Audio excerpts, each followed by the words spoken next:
धन्यवाद देता हूं अपने क्षेत्र के नौजवानों का, जो बोरा के ऊपर बोरा रख करके और मिट्टी साइड में डाल करके बांध को बचाए। मैं आपके माध्यम से सरकार का ध्यान आकृष्ट कराना चाहता हूं कि ऐसे नौजवानों को भी चिन्हित किया जाए जिन्होंने अपने गांव का बांध बचाया। इस बार बुजुर्ग से पूछने पे पता चला, रात दिन मैं भी उनके साथ बांध पे था और बांध पे बाढ़ के साथ साथ रोज बारिश हो रही थी। इस भयावह घड़ी में वहां के नौजवानों ने जो काम किया है वो बधाई के पात्र हैं। सरकार से मैं मांग करूंगा कि ऐसे नौजवानों को चिन्हित किया जाए और उनको पुरस्कृत किया जाए जो इस विषम परिस्थिति में अपने गांव के अपने क्षेत्र के बांध बचाने में लगे रहे। मैं रात भर उन लोगों के साथ मैं भी था।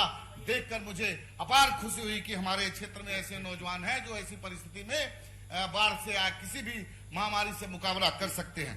बारिश की वजह से भी यही हाल है, फसल तबाह है। अब हमारे साथी बोल रहे थे कि गन्ना का फसल डूब गया है। हम लोग गन्ना क्षेत्र से आते हैं, गन्ना का फसल लगभग 100% चौपट हो गया है। मैं आपके माध्यम से सरकार का ध्यान आकृष्ट कराना चाहता हूं कि ऐसे गन्ना जो किसान हैं उनको भी कुछ लाभ, कुछ मुआवजा दिया जाए। बारिश पूरा मेरा विधानसभा अरेराज प्रखंड, पहाड़पुर प्रखंड और संग्रामपुर प्रखंड लगभग बारिश और बाढ़ के पानी से डिस्टर्ब है। रही बात कोरोना की, तो आज कोरोना हमारे नेता राष्ट्रीय अध्यक्ष आदरणीय चिराग पासवान जी कोरोना महामारी में पहले भी चिंता व्यक्त कर चुके हैं। अचानक बिहार में कहां से आया, कैसे आया, सब लोग जानता है, लेकिन कोरोना की महामारी अभी बिहार में चरम पे है। मैं सरकार की तारीफ करता हूं। मेरे यहां अनुमंडल अरेराज में पीएपी किट सब कुछ है, लेकिन मैं अपने मंत्री का ध्यान आकृष्ट कराना चाहता हूं कि वहां के डॉक्टर नहीं निकल रहे हैं। ये दुर्भाग्य की बात है। सब कुछ रहते हुए सरकार के डॉक्टर मरीज जिसका चिन्हित हो जा रहा है कोरोना का पेशेंट है, वहां जाने से कतरा रहे हैं। मैं आपको बता देना चाहता हूं कि 20-25 दिन पहले मेरी मां को कोरोना हुआ था। मंत्री जी 2-2 बार हालचाल लिए, लेकिन मैं होम क्वारंटाइन करा करके अपनी मां का इलाज करा रहा था। मंत्री जी 3-3 बार फोन किए। मैं धन्यवाद देता हूं इस सदन में मंत्री जी को, लेकिन मेरे अरेराज रेफरल अस्पताल में आपके माध्यम से मैं मंत्री जी को शिकायत भी कर रहा हूं कि डॉक्टर को मैं बोला कि एक बार दिन में आकर के ब्लड प्रेशर और चेक कर लीजिए थोड़ा, लेकिन दुर्भाग्य है कि मैं नहीं कोई आया। मुझे डीएम से शिकायत करने पड़ा। उसके बाद एक असिस्टेंट आया जो लैब टेक्नीशियन है, वो आया, डॉक्टर नहीं आया।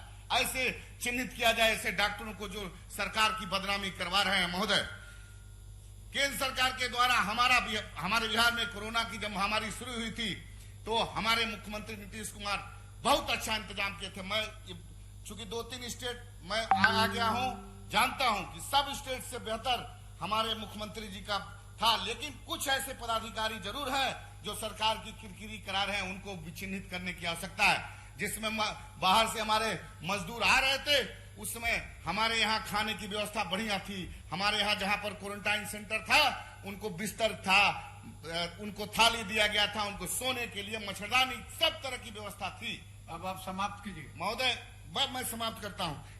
बाढ़ की विभीषिका में मैं 1-2 चीज अपने राय देना चाहता हूँ अपने आपके माध्यम से सरकार को, कि हमारे यहाँ डुमरिया घाट पुल है, करीब उसने 20 पाया है, लेकिन वहां जाकर के मैं स्वयं देखा कि 4-5 ही पाया से पानी डिस्चार्ज हो जा रहा है। वहां पर गाद हो गया कि क्या हो गया, मैंने समझता हूं सरकार उस पर ध्यान दे। पानी का डिस्चार्ज जब तक नहीं होगा, नेपाल से पानी आएगा और हम लोग हमेशा, हमारा जिला हो या गोपालगंज जिला हो, हमेशा बर्बाद होते रहेंगे। इसलिए उस पर सरकार अपने इंजीनियर के माध्यम से जांच करावे और पानी का डिस्चार्ज जल्दी करावे, जिससे नेपाल से जो पानी आता है उससे हम लोग को हर साल जो हम लोग कष्ट में कराते हैं उससे हम लोग को मुक्ति मिले। महोदय, इन्हीं बातों के साथ मैं अपनी बात समाप्त करता हूं। धन्यवाद।